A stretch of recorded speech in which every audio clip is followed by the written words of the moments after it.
할렐루야. 거룩하고 복된 성일 저녁 7시 찬양 예배 주신 말씀을 전해드리겠습니다. 갈라디아서 강해 설교로 2장 6절에서 8절에 있는 말씀이 서론부터 드리겠습니다. 갈라디아서는 전체가 순수한 복음적인 신앙생활을 하는 교회 안에 율법주의 신앙이 침범해 들어왔을 때 그것을 대적하고자 쓴 편지라고 이미 말씀드린 바가 있습니다. 1장에서 본 대로 바울 사도는 자기가 스스로 사도가 된 것이 아니라 그러니까 자기가 스스로 사도가 된 것이 아니라고 이렇게 고백을 했어요. 그는 그리스도의 그 복음과 자기가 받은 복음과 자기가 전한 복음과 전에 잔해하던 복음이 같은 것임을 강조하면서 오직 예수 그리스도의 십자가 부활을 믿는 그런 믿음만으로 구원받는다. 이 순전한 복음을 위해서 살아왔다고 했습니다. 2장에 들어와서 율법주의 신앙을 대적하기 위해서 예루살렘에 올라갔던 사건을 설명하시고 그것이 사도행전 15장에 나와 있어요. 사도행전 15장에 보면은 할례 받아야 구원받는다는 율법주의 신자들이 안디옥 교회를 그 교회로 내려와 가지고 안디옥 교회를 어지럽혔어요. 그래서 바울 사도가 바나바와 디도를 데리고 예루살렘으로 올라갔습니다. 그러나 예루살렘에 올라가서 유명한 베드로나 야고보에게 인가를 받고 그러고자 간 것이 아닙니다. 바울 자기가 전한 복음이 옳은 것이었는지 그렇지 못하였는지를 예루살렘의 회의를 통해서 알아보고자 간 것이 결코 아니에요. 자기의 믿은 복음은 확실하고 또 전한 것도 확실한 것이기 때문에 사람에게 인가받을 필요가 전혀 없는 것입니다. 우리가 전도하기 위해서도 누구에게 인가받을 필요도 없어요. 가서 내가 가진 복음을 그대로 전하면 됩니다. 그런데 왜 바울 사도가 예루살렘으로 올라갔느냐 하면 하나님께서 올라가라고 계시해 주셨기 때문입니다. 올라가서 베드로나 야고보와 교제함으로써 그들과 같은 복음을 전하고 있다는 것을 보여줌으로써 사람들께 거리낌이 없도록 하라는 하나님의 계시가 있었으므로 올라갔던 것입니다. 바울 사도가 그 문제를 놓고 기도 해석으로 하나님께서 계시를 가르쳐 주셨던 거죠. 그러나 우리는 계시의 완성 시대에 살고 있어요. 신구약 성경은 계시의 완성입니다. 바울과 바나바는 직접 하나님으로부터 계시를 받았습니다만 우리는 이미 계시가 완성된 시대에 살고 있으므로 복음을 전해야 옳은지 아닌지 계시를 받을 필요가 없고 성경에 나와 있는 말씀 그대로 이 말씀이 그러한가 알기 위해서 성경을 참고함으로써 확신을 가지고 전하면 됩니다. 지금 우리는 성경 말씀으로 확신을 가져야 되고 성경에 근거한 확신은 확실한 확신이 그런데 어떤 사람은 감정에다가 확신을 두고자 하기 때문에 갈등이 많아요. 기쁠 때는 확신이 있는 것 같다가 문제가 조금만 생겨도 왜 이래? 이런 일이 생긴단 말인가? 하고는 자기의 신앙까지도 흔들려버리는 그런 사람이 있습니다. 그때 바울 사도는 하나님의 계시로 인해 올라갔기 때문에 담대하게 올라갔던 것입니다. 지금 우리는 성경이 가르쳐주는 계시를 받고 있어요. 예수께서 말씀하신 대로 내가 곧 길이요 진리요 생명이니 나로 말미암지 않고는 아버지께로 올 자가 없다. 이렇게 계시의 말씀을 믿기 때문에 아버지께로 가는 것을 확신하는 겁니다. 그것에 대해서 그 누구의 말도 들을 필요가 없어요. 요한복음 14장 6절 말씀 보세요. 주의 이름을 부르는 자는 구원을 얻으리라. 이렇게 계시의 말씀대로 주 예수를 믿는 믿음으로 주의 이름을 불렀으므로 구원받은 것이 확실한 것입니다. 로마서 10장 13절 말씀을 참고해 주시면 믿음이 더하여질 줄 믿습니다. 천하 다른 이름으로 구원 얻을 이름이 없고 오직 예수의 이름으로만 구원받기 때문에 우리가 예수를 확실하게 믿었다면 구원받은 하나님의 백성이 된 것입니다. 사도행전 4장 12절 말씀 보십시오. 바울은 계시로 인해서 예루살렘에 올라가서는 지금까지 전하여 온 것, 걸어온 것 이런 거 헛되지 않게 하기 위해서 담대하게 자기의 전한 복음을 내놓았을 뿐만 아니라 조금도 타협하지 않았어요. 우리는 타협하면 안 됩니다. 바울 사도가 다른 면에서는 여러 가지로 타협을 많이 해요. 그런데 복음만큼은 타협을 절대로 안 합니다. 그러니까 고린도 전서를 읽어보시면 이방인에게는 이방인처럼 유대인에게는 유대인처럼 가난한 자에게는 가난한 자처럼 유식한 자에게는 유식한 자처럼 복음을 전하기 위해서는 상대방의 처지가 되어 전하기를 노력했어요. 그러니까 그 상대자의 눈높이로 말씀드리는 거예요. 전해야 돼. 우리가 어린애를 만났다. 그러면 어린애의 심정으로 눈높이로 맞춰서 복음을 전해야지 장성된 자에게 전하는 그런 방식으로 전하면은 어린애가 알아들을 수가 없어요. 이해가 안 된다 이 말입니다.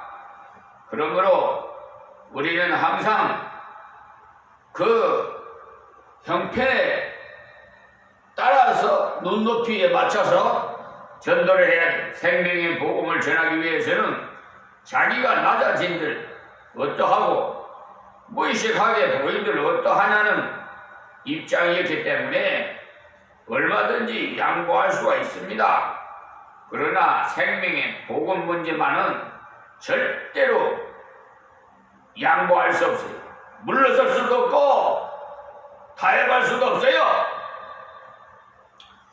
우리들도 이 두 가지를 염두에 두시기 바랍니다. 생활에 관해서는 여러 가지로 관용해야 됩니다만 나와 같아서야 되는 것이 아니기 때문에 기도 생활이나 다른 생활이 나와 똑같을 수가 없죠. 또 체험도 각자 다르기 때문에 용납할 수 있어야 돼. 그러나 십자가의 복음, 부활의 복음, 예수 그리스도 안으로, 그러니까 그리스도만으로 구원받는 복음에 관해서는 절대로 타협해서 안 됩니다. 순수한 복음은 믿지 않는데도 형제라고 부른다든지 믿지 않는 자와 신앙의 교제를 한다고 떠들어댄다면 그들과 같이 되어지기 때문에 철저하게 구별되어 줘야 돼. 왜 그렇게 철저해야 하는지 그 이유가 4절에 나와요. 이는 가만히 들어온 거짓 행제 까닭이라. 저희가 가만히 들어온 것은 그리스도 예수 안에서 우리의 가진 자유를 엿보고 우리를 종으로 삼고자 함이로 돼. 그러니까 그 속셈은 이렇단 말이에요. 자기들의 종으로 삼고자 함이로다. 그러니까 그들이 들어와서 왜 엉뚱한 것을 전하는가 하면 예수의 순수한 복음을 흔들어 버리려고 자기들의 종으로 삼고자 함이라. 우리가 예수 안에 있는 자유를 잘못된 복음으로 잃어버리게 되면 평생 전도를 못하게 돼요. 자기 자신도 확신도 없고 믿음 안에서 자유를 누리지 못하는데 어떻게 다른 사람에게 전할 수 있겠습니까? 자기 자신도 천국에 들어갈 확신이 없는데 어떻게 교회 안에서 올바른 봉사를 하겠어요? 코에 꿰인 듯 할 수 없어서 왔다 갔다 하게 되는 것이지 마음에서 우러난 봉사는 못해. 마귀가 그것을 알고 있기 때문에 그 수법을 씁니다. 요즘은 고등수법을 써요. 요한복음 10장 28절에서 29절에 보시면 예수님께서 분명히 말씀하시기를 아무도 예수님의 그 손에서 우리를 빼앗을 자가 없다고 하셨기 때문에 주님 품에 안긴 우리는 절대로 망하지 않습니다. 마귀가 그 사실을 잘 알고 있어요. 그러니 주님 뜻대로 살지 못하도록 마귀가 유혹하는 거죠. 주님 뜻대로 살지 못하도록 네가 율법도 제대로 지키지 못하고 뭐 어떻게 구원받았다고 큰소리 치느냐 하면서 충동질을 해대. 그럴 때 담대히 물리쳐야 되는데 맞아 내가 이렇게 살아가지고는 어떻게 천국 가겠나? 아무래도 행실이 이래가지고서야 그런 생각을 하면은 자신이 없어 그만 빌빌거리게 돼. 마귀에게 종이 된다 이 말입니다. 그것도 모르고 행실만 내다보고는 아무것도 못하는 자가 돼.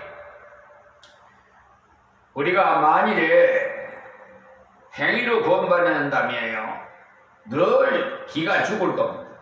행위는 늘 부족하기 때문에. 그러나 성경이 말하는 복음 그거 아니에요. 예수 그리스도의 십자가 부활을 믿는 자는 현재의 죄나 앞날의 죄나 지난날의 죄가 다 해결된 거예요. 그래서 우리는 의인이 된 것입니다. 할렐루야. 그러니 다시 마귀 종으로 돌아갈 필요가 없죠. 우리는 하나님의 아들, 딸이 되었기 때문에 종이 될 필요가 없어요. 우리는 자유자가 되었습니다. 바울 사도는 자기가 전한 복음이 확실하고 또 그 복음을 믿음으로 받아들인 자가 그 믿음이 확실하기 때문에 조금도 타협하지 않았던 것입니다. 성도들보다 지도자가 더욱 타협하지 말아야 돼요. 아무래도 성도들은 지도자를 바라보면서 신앙생활을 하기 때문에 그러니까 줄줄 그 추종하면서 그렇게 따라가면 도살장으로 끌려간다니까요.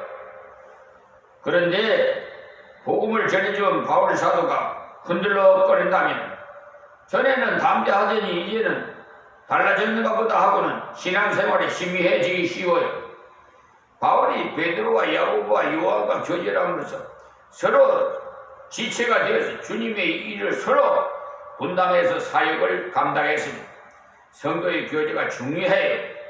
그 교제를 통해서 동일성을 깨닫기 때문에 서로 붙잡아 주게 되기 때문에 배직장도 맞들면 낫다는 속담이 있잖아요. 예. 숯불이 뻘겋게 잘 타더라도 한 개씩 흩어져 버리면 금방 사그러져 버려요. 그러나 잘 모아두면 불이 계속 잘 탑니다. 그와 같이 아무리 신앙이 훌륭하다 하더라도 성도의 교제를 옳게 하지 않으면 신앙이 잘 식어집니다. 교회도 하나님께 예배드리는 것과 성도의 교제를 통해서 선교와 봉사를 하는 것, 하나님께 예배드림으로 능력을 받고 형제와 교제함을 협력을 하고 그를 통해서 선교와 전도를 봉사를 하는 거죠. 그럼 6절 본문 말씀 보겠습니다. 유명하다는 이들 중에 그러니까 본래 어떤 이들이든지 내게 상관이 없으며 하나님은 사람의 유물을 취하지 아니하시나니라고 했어요. 그러니까 지금 우리가 알기로는 바울 사도가 제일 유명한 분이라고 보고 있지만은 그 당시는 그렇지 않았습니다.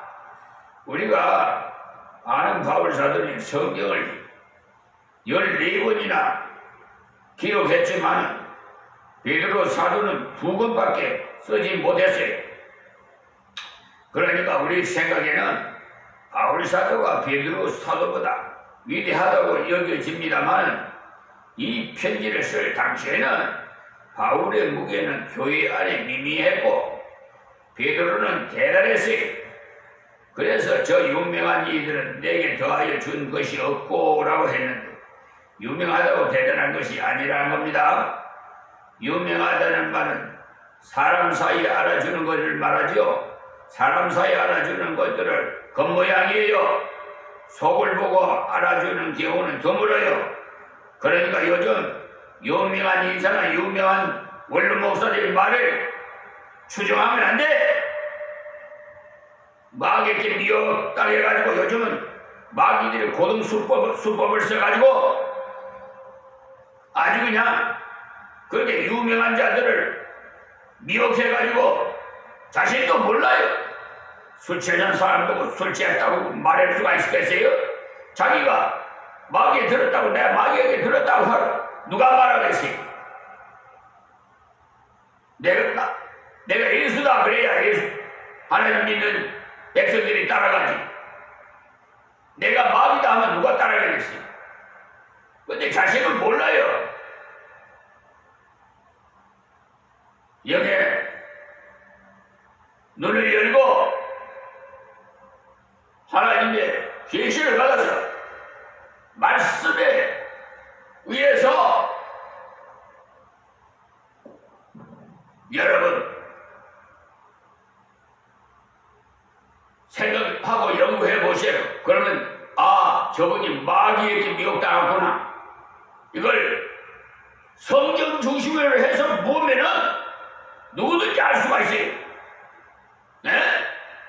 그리고 그 결과를 보면은 알 수가 있죠. 그 나무에 열매를 보고 안다고 그랬잖아요. 아무리 처음에 훌륭한 유명한 목사라도 그때 가서 마귀의 종이 돼가지고 미혹당해서 그런 게 뭐 허다해요. 변질돼서. 근데 자신은 몰라요. 베드로는 한 번 설교하면 3,000명을 회개하고 또 5,000명이 회개하지. 그러나 한마디로 위대한 부흥사로서 선풍적인 인기를 저렇게 끌던 사람인데 우리 하나님은요 겉모습을 보시고 판단하지 않아요. 여러분이 볼 때는 베드로가 유명한 것 같죠?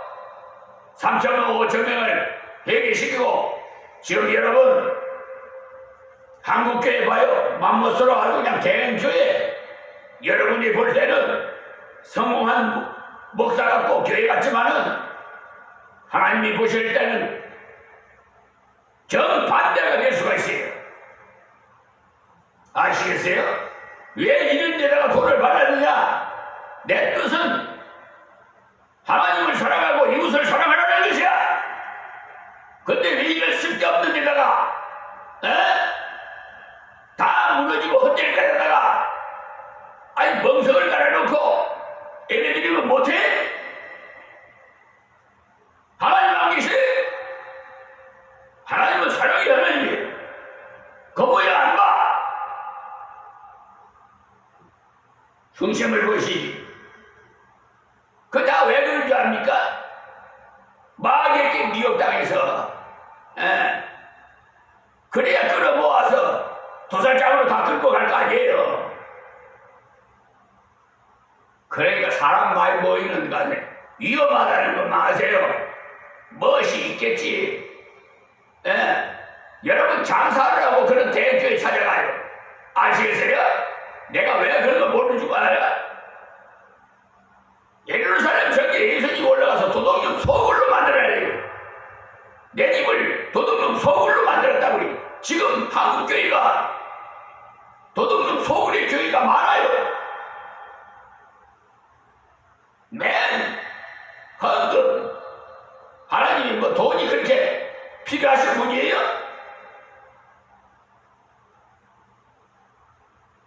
자원해서 하나님께 드리면 돼요. 없으면은 몸으로 정성으로 예배 드리면 돼요. 그런데 11조는 성경에 말씀이 있기 때문에 11조는 드려야 됩니다.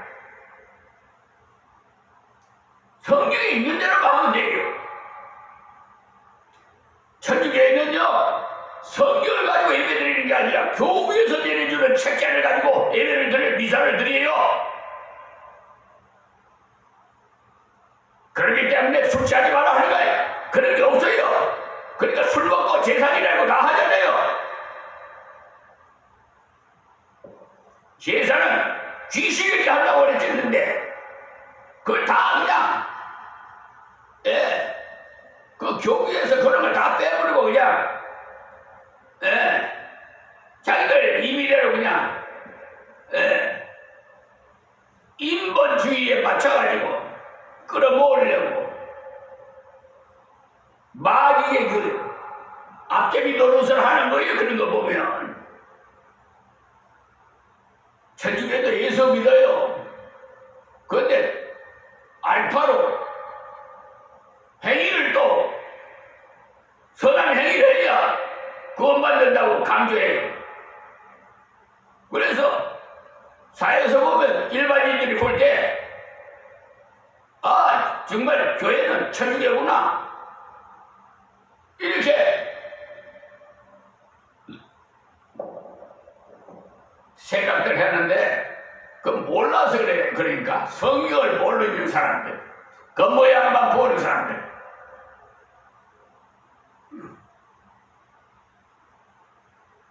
그러니까 저 유명한 원로 목사나 이사들 주의하시고 대일교회 주의하시고 성령이 인도하는 대로 성경 중심인 교회로 신앙생활을 해요. 말로만 성경 중심하는 교회가 많아요. 외식하는 교회 말로는 아주 그냥 성경 중심이냐 막 떠들어대면서 속에는 WCC 배도 집단이 돼가지고 다른 종교도 구원이 있다. 소신을 섬기고 동성연애를 찬성하고 그런 마귀 사탄들이 배도 집단들이 있는 곳에 가입되면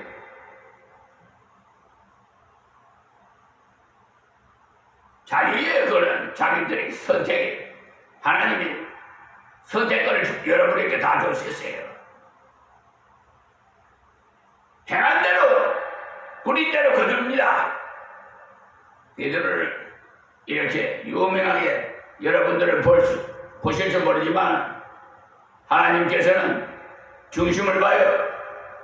그러니까 여러분들도 교회 안에서 교제할 때 사람을 세상적인 것으로 평가하지 마세요.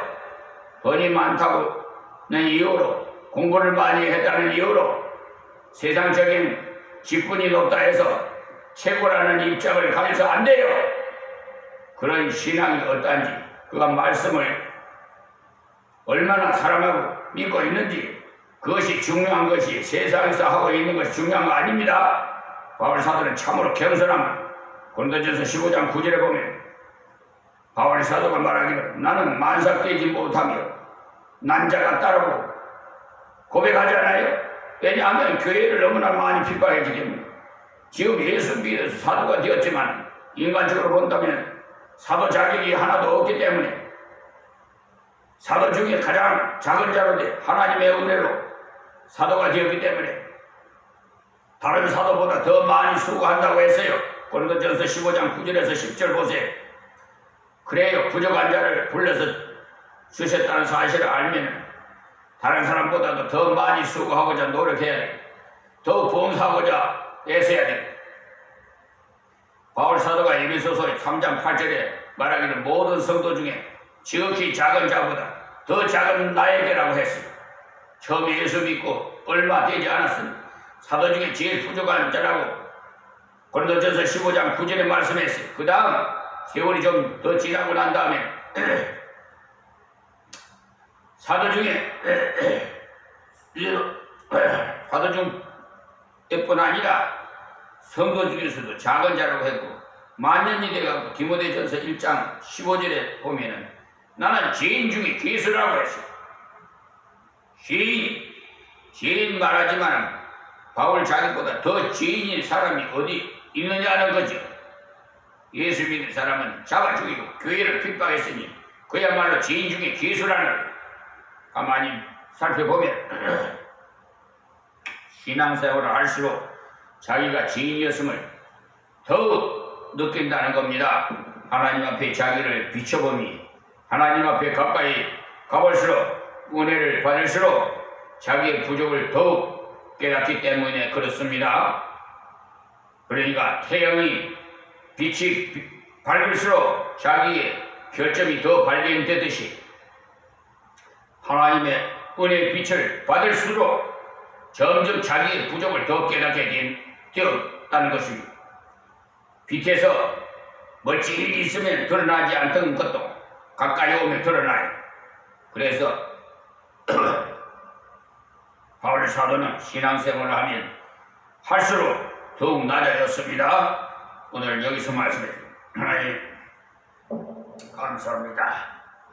쓰신 말씀 중교회 사원이 듣는 자마다 복이 되게 하옵시고 새롭게 거듭나는 사람들이 되고 회개하고 하나님께 영광 돌리는 삶이 되게 하옵소서. 또한 악한 마귀 사탄에 미혹당하는 자들이 없게 하여 주시옵시고 하나님이 기뻐하시는 성경적인 중심에 하나님 뜻을 받들어서 순종하는 하나님의 아들 딸들이 다 되게 하옵소서. 예수님의 이름으로 기도합니다. 아멘.